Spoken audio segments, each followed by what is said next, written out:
Welcome to the Kaiju Podcast. I'm Ralph. I'm Jorge. And today we are talking about Half Human. A.K.A. Jū Jin Yuki Otoko. Ooh. I love it. That's the way Google Translate pronounces it.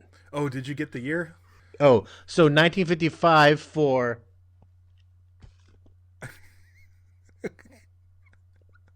Jū Jin Yuki Otoko. And 1958 for Half Human. Got it. Sorry, I turned the volume down and I had to turn it back up again. Okay. I enjoyed the pause. All right. So we knew we were watching Half Human. We knew where we were going to be watching Half Human. It's the classic archive.org. And then I go there and it's a Japanese movie, and I was like, oh, where's this thing that's got Robert Carradine in it? And so that made me fish around and realize that there's two versions, just like almost every other black and white kaiju movie that we've seen. It seems like there's the American version, which is just like a re-editing and adding of scenes with an American actor. And so we realized that we had to watch both, and that's what we did. Right. I can I be honest? I kind of half watched the Americanized version. Yeah. It was really frustrating to watch the American version because there's no like spoken dialogue in the Japanese footage. It's all narrated. Right. It's all him narrating. And that's tough. And then to sit they through. Did this. Yeah. It was tough to sit through the second time because I'd watched. Yeah, you kind of like because like we already know this part of the story, so then you kind of like. Yeah, there's a few times where I kind of tried. It was hard to fast forward on that version of the video that we had, right? To get to the next like interstitial. It's like basically cutting in between. It's one thing that they that worked to their benefit was the original movie is basically a guy telling a story that we open and close with, right? And so they were already set up to just go, oh, we'll just take those guys out and we'll just make our own story in it, right? But so let's talk about the original kind of first, maybe. Okay. We can. If there's something that about the American movie that I think reminds us of about the American version of it, we can mention it. But I think if I'm cool with focusing on the original and then kind of finishing up with everything that they did for this American release. Sounds good to me because there's not a whole lot, but there's at least one thing that I'm very excited to talk about in the American version. So yeah. So Ishiro Honda. You said what year did you say? I'm sorry, I missed it. 55. 55. So this is a year after Godzilla. Yeah. Cool. I mean, but if you look at his credits, 54, 55, he was busy. Like he was like there was like 3 movies that came out in 55. Godzilla Raids Again, I think, came out before this, or wow.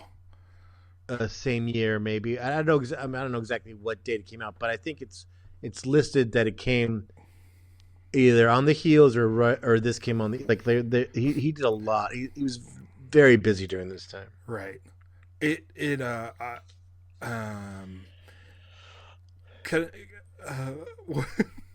Okay.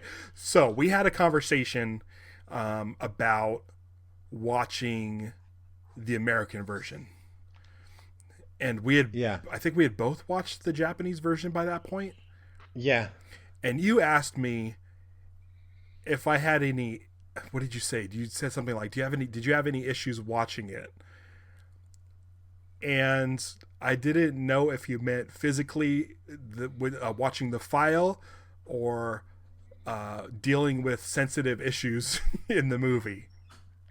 No, I wasn't even at that point yet. Okay. When I said that. Okay. Because I know... I was just... I mean, I haven't. Maybe it's because I feel like I haven't been sleeping as much as normal. But I was kind of struggling getting through. Okay. Just this movie was like it's like a bunch of people skiing and stopping into cabins, right. And more skiing. Like the first half trying hour. to get people on the phone. It was just like, oh my gosh, it's just from just skiing and hanging out in cabins. Yeah, that's like the first half hour or so. And when I was watching it, I felt like, because I think they're climbing Mount Fuji, if I'm not mistaken. Okay. And when I was watching, I'm like, this feels like this stuff has never been shot before, and it's like really amazing footage. It's a very pretty ski film. It's like I was like, this movie is ski trip, and then there's a twist at the end. Right. It was kind of like, this is the ski trip movie that then becomes, something else that we weren't expecting. It's like 3 movies.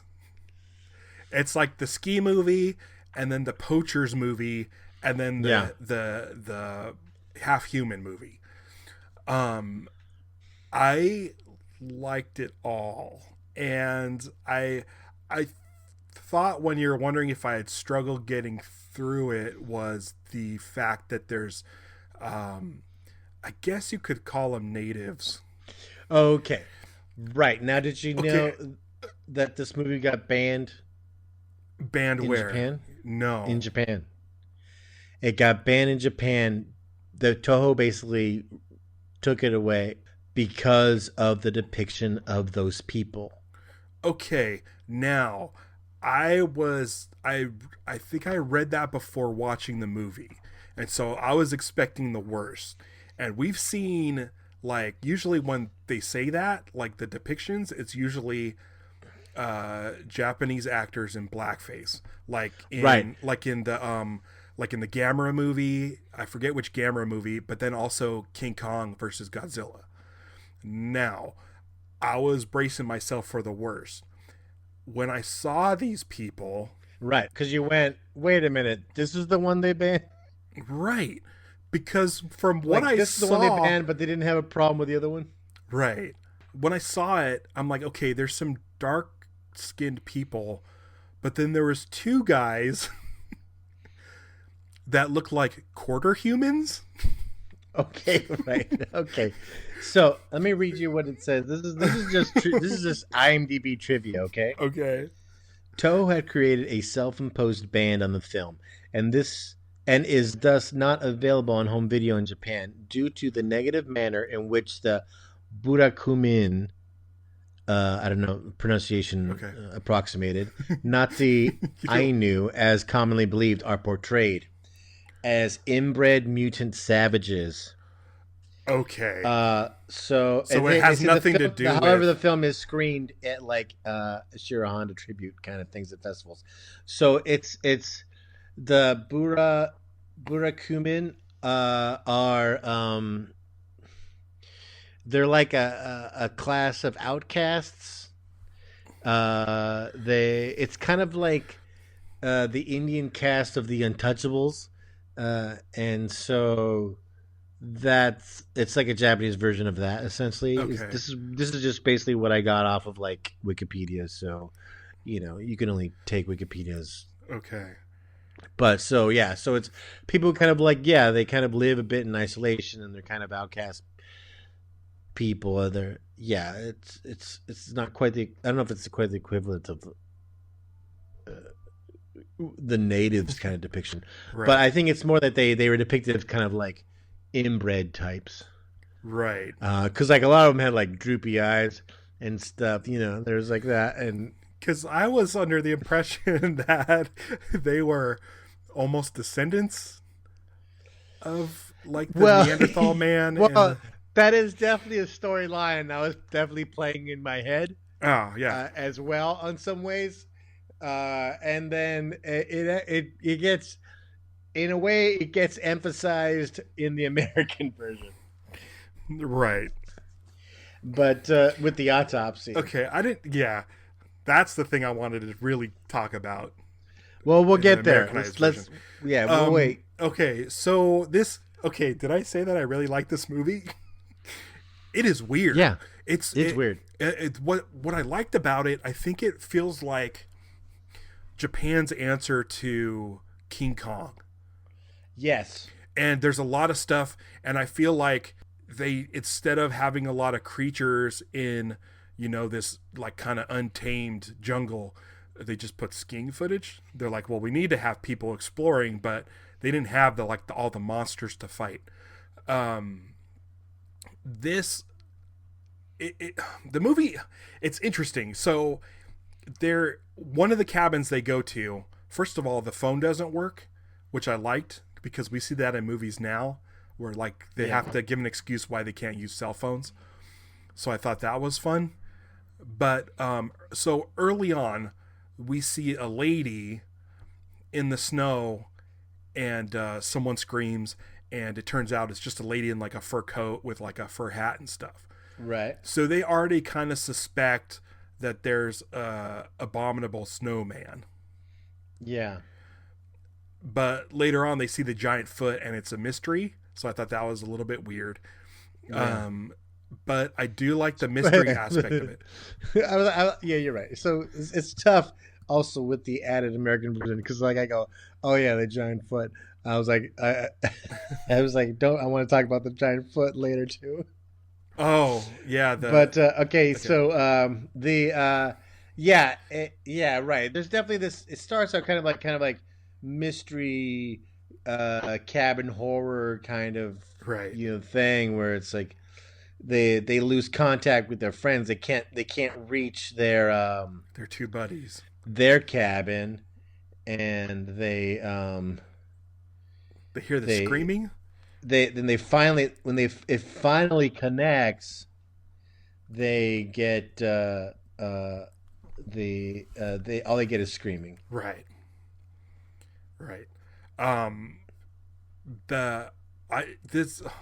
It's hard to talk about this stuff without talking about the ending, but I do like the setup of this monster and all the horrible things this monster's done, because it sets up the fact, because like later on we're going to find out that it was just the avalanche that hurt him.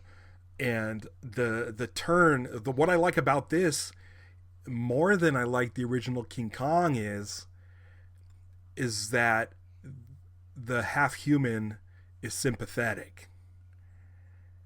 And that's something we don't get in Kong or Son of Kong. I mean, we as an audience, me and you personally, are sympathetic towards Kong. Whereas the movie just treats Kong like a bad guy.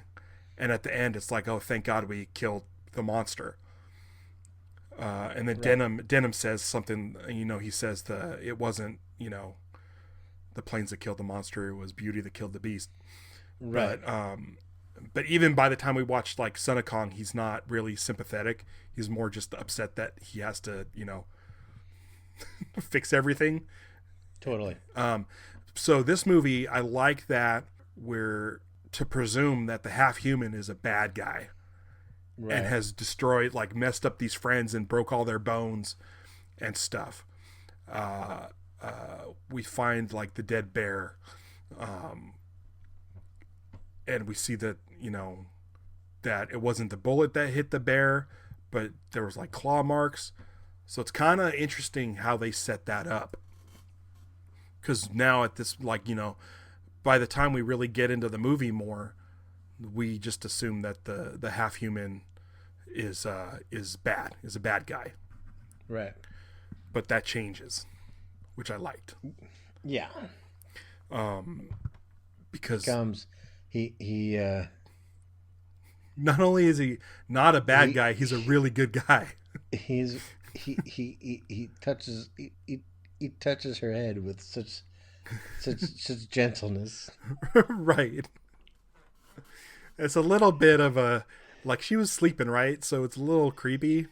Yeah, it's creepy. But I mean, he's like, oh, what am I doing? And then he takes off. Well, she screamed. I guess so. It's like, oh, I guess that was Oh, okay. One of the issues I did have with this movie, though, was like the abuse from the elder to Chica or Machiko. Was there Machiko and also Chica, or was that the same person? Because they sound similar. I didn't know if Chica was a shortened version of Machika. No, I was getting confused on that. But the domestic abuse from the elder was a little bit much. Well, Chica is the villager. Right. Machiko is the student. Is one of the student girls. She's the other girl. Got it. And the village girl's the one that talked to the half human. She did that crazy yell. She's part of that village. Yeah, right. Yeah. Okay. So, one of the poacher guys, he's actually has like a Hitler mustache. Yes. Or a Chaplin mustache, and he was a bad guy in the movie. In the credits, I believe he's the one that's listed as Chubby Thug. It's a good name for a band. And I think I think he's the one that gives the monkey like this piece of cake, and then licks his fingers. Oh. After he gives the monkey this cake. That's how you get disease. This is, we're living in the time of coronavirus now, and we're holed up in our houses and everything like that. I go, oh, man, this affects everything now. Everything I watch now, it's like we went to see Invisible Man, and every time Elizabeth Moss would touch her face, I'd be like, stop touching your face! This is before we were told to kind of all stay home. Yeah, don't lick monkey. Something that you don't get in the American version as much is the leg show. Yeah. Yeah. We also don't get the girl dressed in the fur. The glamour that one glamour. Yeah. The one glamour shot of her just sitting there, with is it after they've hung that guy on the edge of the cliff, I think, and she's just watching him, and they have that guy hanging out the cliff. What'd you think of the bird? Is it puppets? Is it what? I was trying to figure it out. They're definitely superimposed. Yeah. And they definitely sound hilarious. But I thought it was cool because I like the wide shot where he's hanging from the cliff, and it's clearly like a stop motion puppet or some sort of little tiny puppet person. Yeah. I thought all that was cool. And again, I thought he was being sacrificed to the half human, or the snowman as they call him. And then so when the snowman comes and starts pulling up that dude dangling from that ravine, that's when you realize, oh, he's not gonna eat him. Yeah. He's letting him go. And I'm right. like, oh, awesome. Like, half human's a good guy. And I got so excited because, like, cool, I can root for the monster, especially with, like, you have these circus poachers and stuff going around. Right. That was a real turning point, like, for the movie, for me, was I started getting really excited about it. Like, that's where it kind of was different from, like, Kong. They just wanted to capture him and kill him. So it was cool seeing that this was a good guy. I thought the design is kind of neat, kind of creepy. His big forehead reminded me of Chewbacca's dad on the Star Wars Holiday Special. But yeah, well, like the kid is very like Chaka. Yeah, I wrote Chaka. I just referred to him as Chaka in the rest of my notes.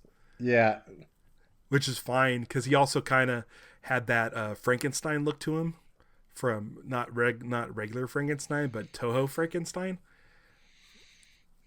Yeah, I also kind of reminded me of in Solo, the other Wookiee who had like his face didn't have as much fur as Chewie's did.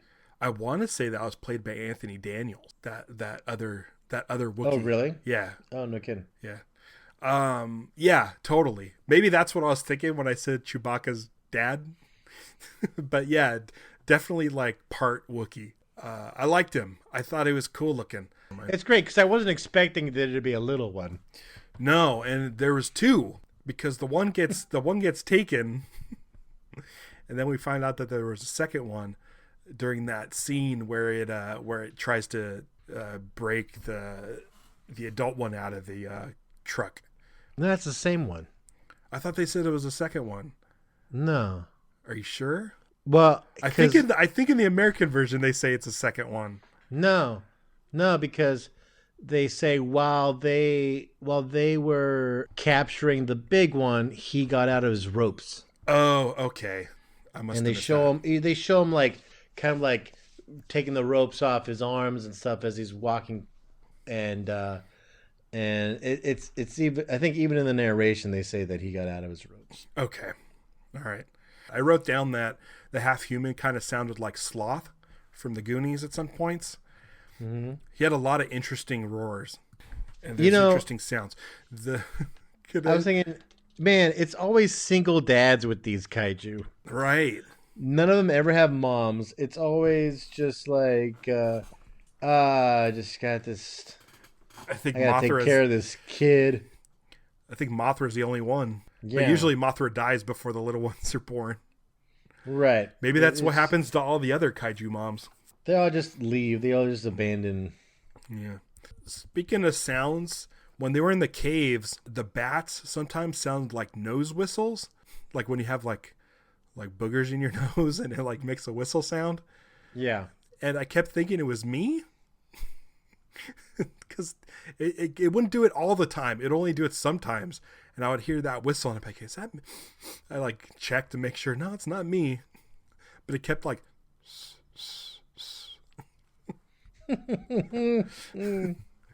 oh my god. So okay, this elder dude, right? He's been physically abusive this whole time. They blame Chica for everything. Right. And he's awful. And so you're kind of happy when he gets killed.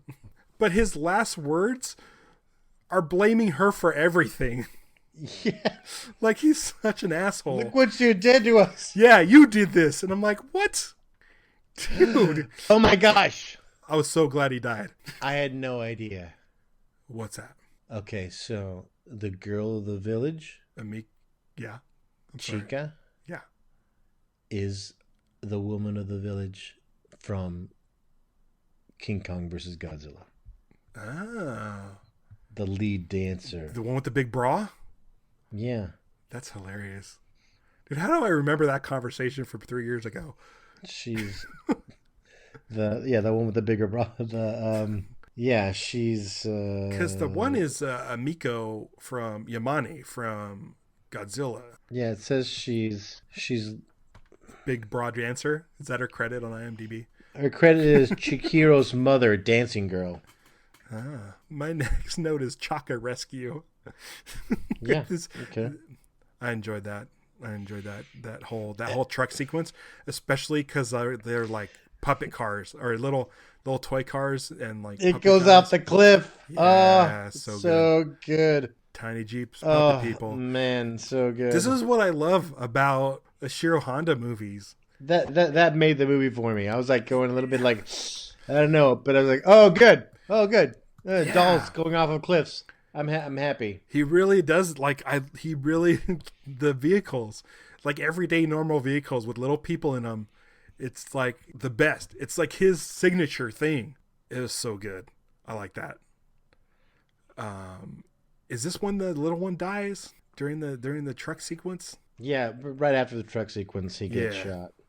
And then the I keep calling him half human, even though they call him like Snowman or other stuff. But he gets revenge and goes on like this insane rampage. It's funny seeing someone because the half human is like bigger than like the people in the movie, but it's obviously not like kaiju size. Like it's not a huge monster, right? So it's kind of fun seeing that size of a person rampaging. And yeah, it was all her fault. So then it kind of turns into King Kong, where the half human takes the girl up into the woods. Right. And I'm wondering. By the way, when he's carrying his kid, it's like he's carrying it in the head. Yeah. He's got one arm just kind of like, yeah. It's like, well, that's the good thing about this movie, unlike our last episode, where like when it was carrying the bear and stuff, it was like obviously a dummy bear. yeah. So that was kind of nice. I didn't have to worry about that. And then when he was carrying Chaka around, it was definitely a dummy Chaka. So wait, I don't know if I fully understood the reason why he took the girl, other than to make a new Chaka. Right? It's listen, you know, okay. This is because we have both versions that we're discussing, and because the Japanese version translates to just something like Beastman something, or it's basically that's all it is. So it's really the American version that emphasizes the half humanness. But okay, can we talk about the version we watched? Could I talk? I want to talk about this right now. This whole half human. Like, okay, so there's this. Trying to find the American version? No, just to talk about the autopsy real quick. Yeah. Where they have the autopsy and the doctor says this half of the skull is human and this half of the skull is something else. And then he talks about the body and he says that he's pointing at it laterally like it's the left half and the right half. Right. It's like, what? Makes no sense. How do genes would But he's going through this whole thing about how one half is a human and the other half is a beast. And then he finally looks up towards the camera to say the titular line, which is it's a half human. And the version we saw, skipped. The footage drops out. Footage skips. It's like a joke. He's I know. It was the payoff.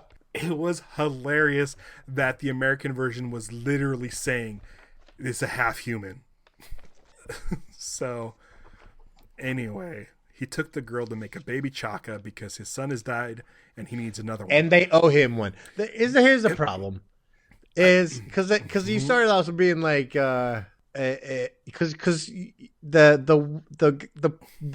villagers that had prosthetics on, they definitely looked more like Neanderthal.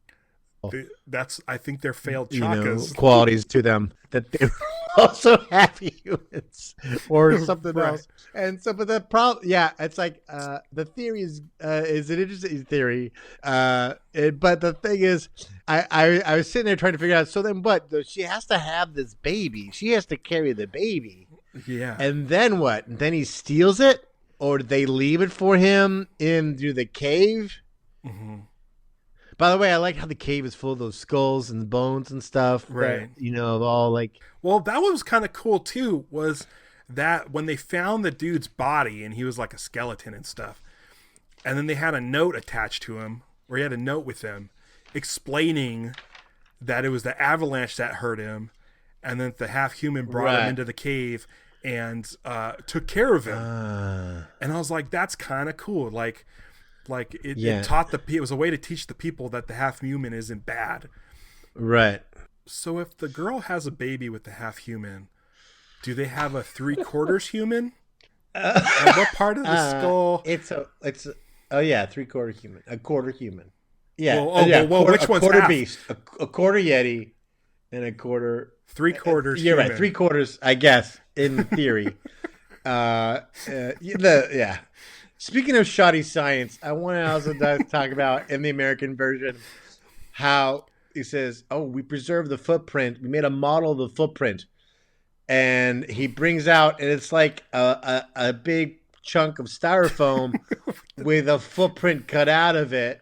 And I was like, hang on, you're telling me that they made a cast of a footprint in snow? Uh-huh. And then with that, made a foam footprint? You can't, I was like, if you make a plaster cast, plaster gets hot. Right. As it starts forming, it would melt the snow. You'd lose the whole thing. And I was like, but somehow they have this cast that they can they're all sticking their hands in it and checking it out. Yeah, the cast was also 3 feet deep. Yes. Like he was saying, the amount of pressure that it would take to make a footprint this deep is something big. Chunk. And I'm like, holy shit, dude, that guy went down 3 feet into the snow. That's not what I saw. It was, that was off. He must be 9 feet tall, 1,800 pounds. Yeah, I'm now veering into the American version. I mean, we covered. I mean, did we finish it? I mean, it's the only thing we didn't talk about is the volcano lair and the puppet pit. Which as soon as you first see that pit, as soon as you see the pit, you're like, okay, a puppet is going down into that pit. Oh yeah, that's right. Also playing on your theory when Chica goes after the monkey with a knife, not the monkey, the half human, the adult Chaka with a knife. You're calling the dead Chaka? You're calling them all Chakas? No, the little one's Chaka, obviously. Right. The big one's all half human. Yeah. By the way, do you know what was the race that Chaka belonged to? Oh no, the Pakuni. Oh. Now I'm gonna Google just to make sure I was right because I second guess myself. But she goes after him with a knife, and especially when I watch she goes after him with a knife. But then when I'm rewatching the American version, as soon as she goes after him with a knife, I'm in my head. I'm going, "You cheating bastard!" Yeah. Oh man. The American version. Pakuni. Yeah. Okay. That American version, really is tough to sit through, but the stuff they added. Yeah, it's at first I go, oh, he's gonna narrate this whole thing, and then he's even narrating over. You see that they're talking. Right. There's no dialogue. They don't dub any of the Japanese stuff. It's all narration, and I'm like, oh my gosh. This might be okay if I was listening to it on a record or something, but I can't sit here and watch this again. And then it's just them. When they cut to the American guys, they're just sitting in an office. And I'm like, oh my gosh, this is the shittiest set. But when they get to the autopsy, when he says... Then they get to the guy, yeah. Yeah, then they said, okay. He said, oh, we got the body of the young one. I'm like, oh shit, are we really doing this? And then they have it under the sheet. I'm like, oh my God, they're going to show it. And then they show it. And I couldn't tell if it's the same costume. It looked a little different. Yeah, I was trying to figure out if they got it sent to them or if they made their own. It's hard to tell. Yeah, but it was kind of cool. It seemed a little different, but also the footage was better. So it was like, maybe. Yeah. Yeah.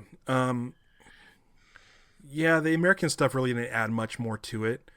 I wouldn't recommend sitting through the whole thing unless you just want to see the funny autopsy dude on the table. There's a part in the American where he brings up the strange mountain people. Mm-hmm. And they're like, strange mountain people? Were these people savages? And he says, not to the point of eating their own dead. Okay. I like how they're out because they ask how come he touched her so tenderly if he's such a killer? Yeah, that David Carradine, is it David Carradine? I began to speculate that he found women attractive. It's Robert Carradine. David Carradine is Kung Fu. Okay, he kept touching his ears, and I'm like, why does he keep touching his ears? It was bothering me.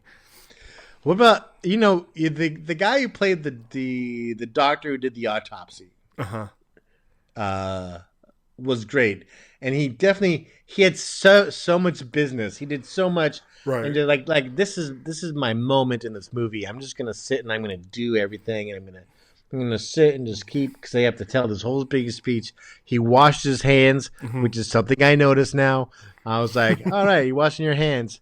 Up. That was 20 seconds. That was 17 seconds, sir. You go back and finish washing your hands.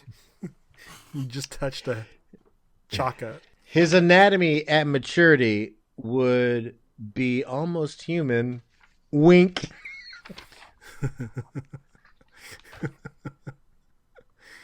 I'm fresh out of notes. That's it. That's the end of the movie. Yeah. What are your thoughts on it, other than the skiing? It's fine. It's not. I don't think it's gonna get in like the rewatch. Mm-hmm. It's not gonna be much of a rewatch. You know, I'm not gonna probably. There's other Ishiro Honda movies I'd pick over it for sure. Yeah. I enjoyed it. I thought it was a lot of fun. But I like hearing the Hendersons. It was weird. Yeah. It was weird though. It was like different. Like it's funny because like it was interesting that they kind of veered away from the main group and followed these poachers for a while. Yeah, and that was kind of interesting. But yeah, it was. Having the poacher story going along with it was interesting. Like you really was like, man, they just cut the whole poacher stuff out of this one when you start watching the American version until they had to be like, oh, we need to talk about how the kid gets killed. So I guess we gotta do something about that. They kind of glossed over it a little bit, but it was I like that it was kind of King Kong like, but different enough that it was sympathetic and. The creature kind of looked cool and scary at the same time. It's like after you get through the skiing stuff, it's pretty exciting. It felt like that. The beginning felt a lot like Rodan in the mystery of it, even though at the beginning it says that the story of the abominable snowman. So we kind of are waiting for it to happen. Right. And we see the footprint and stuff, and then the lady screams at the other woman wearing the furs.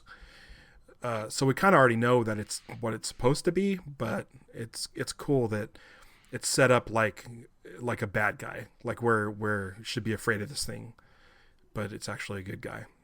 Yeah. So, and the bad guys get punished, and the good guys, well, they're okay. I think they get some of the brunt of this stuff, but it's mostly avalanche damage. But yeah, I enjoyed it. I thought it was really cool. And Chica gets shit on by everybody. Yeah, but that guy dies. But yeah, I mean, considering it's like what a year after Godzilla, it's kind of cool. It's fun to see. Like, we get a lot more of the creature than we do, like say like Matango. But it's kind of cool because it still has that similar feel, like a group of people going into the jungle and stuff. Yeah. I think there's definitely like a lot of achievements in this. I mean the opening it's an interesting. He does set up a pretty interesting mystery of we've lost contact with our friends. Mm-hmm. We keep trying to get them on the thing. There's definitely a lot that is great. Mm-hmm. It feels like a Ishiro Honda light. Like it's just not. Yeah, it's not like the full blown spectacle of like a battle in outer space. It's like he's slowly starting to build up this kind of genre, I guess. Yeah, listen. I mean, he can't. He still pulled out Gojira beforehand, so he's like it's like some are more hits than others. Like as far as like just like wow, I think he really comes into his zone when color shows up. Right. As far as it for my taste, I just think that the way he does the looks of stuff, it just gets really good. Yeah, it's interesting that King Kong versus Godzilla is the first color one, and they have to go and do blackface. But yeah, like this is probably around the same time as Varan, huh? Yeah, I bet. I love Varan. Yeah, that's gonna be in my top 10 for sure. Spoilers. Somewhere. I love that movie. But yeah, I think we're better off watching, like with Varan, we watched it as 2 separate episodes, which is good. I'm glad we watched this one, both of them, for the same episode. I mean, if we knew, if we had caught the Varan problem ahead of time, we probably would have done it as well. Yeah, but we liked it so much, and the differences were enough to where, I mean, Varen didn't even fly in the Americanized version. Right. So, yeah, if that movie was a complete stinker, it would have sucked to go back and have to watch it all over again. I think with this one, it's nice to just kind of get them both out of the way. I definitely like the Japanese version more. And, yeah, I think as we start like closing out the regular list for the rest of this year, like I am just continuing to look forward to like Ishiro Honda movies. Yeah. Because there's, even if it's, even if you have to sit through a half hour of skiing, there's some interesting stuff in there still. And, and there's, I don't know what it is about how his movies just have that feel, usually we think about like the sci-fi sort of, like sets and stuff and the model work, but this doesn't have like really any sci-fi stuff to it other than the creature, but it still has that feeling of an Ishiro Honda movie. It's crazy. We're not getting like, rocket ships or space cities, but it still has that feel. Like Matango was the same way. Like it was more of a contemporary thing. It was more like a horror movie, but it's still, I don't know how he does that. Because even other movies that aren't directed by him, like Godzilla movies and stuff from the same era, don't feel like him. So yeah, it's I'm excited for more. It's gonna suck when we run out. Yeah. But and I heard something recently. I heard that Battle in Outer Space is coming to Blu-ray. Is it really? Yeah, with the movie I think called H-Man. Oh yeah. Yeah, it's like a double feature. All right, cool. So I think H-Man. I think we put that on our list. Yeah, maybe we should wait for the Blu-ray. Oh, so we're not stuck watching another. I'm assuming H-Man is Honda. Yeah, H-Man is a DVD rip. Okay, cool. So it'll look decent. It'll look good. It's not going to look like Mysterians. No, it won't look like Mysterians. It won't. Right. Yeah. Cool. The guy who put the Japanese version of this movie on the archive.org thing, he definitely he did the whole thing of, I guess the version that people were getting had a time code on it, and he did like a scrub on it, so like it kind of blended it out in a way. Yeah, I noticed that. That's good. Yeah, I don't know. Since they banned it in Japan, is it like impossible to find like original negatives or prints or something? I don't know. But it didn't look too bad. The American version looked better, but unfortunately was just full of narration. It sounded like an audiobook. Yeah, it was just annoying. Yeah. Yeah. It was just cheesy. It's just like, it was like, more of this. That's basically what it just kind of ended up being. Yeah. It's like if we been exposed to it before, so we're kind of like, all right, I guess this is how we do it for a while still. Yeah. We just got to wait for the time to get to where they just start dubbing and subtitling and not for American and not trying to make a whole nother movie. Yeah. With white people.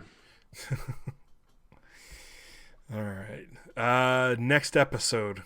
You ready for this? Gonna get it? No, I'm not. We're gonna get it over with. Apparently, this is the best one of the series. I don't know if that's saying too much. Well, it's a low bar, right?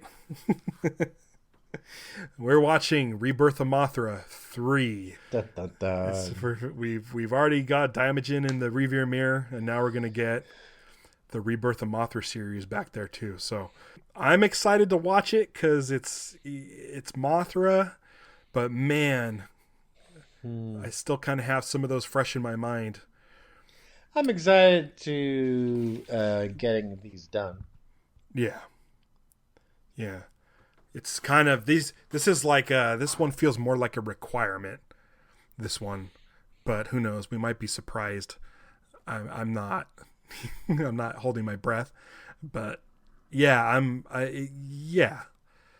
mean, after like the last few episodes, like Pulgasari and this movie, it'll be fun to get into like the 90s or early 2000s or something. Yeah. And watch something completely different. So, yeah, you can watch that on kaijupod.com. You also get links to our Facebook, Instagram, Twitter, and YouTube. And yeah, look forward to that in a couple weeks. And yeah, until next time. Oh boy. I did not think this one out.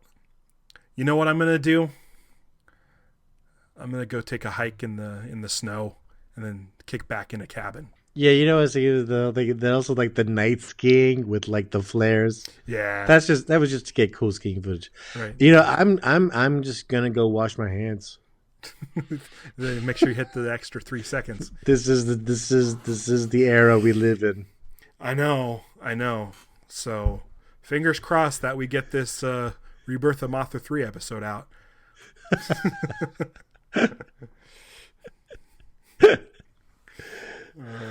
All right. Alrighty. That's good. Take it easy.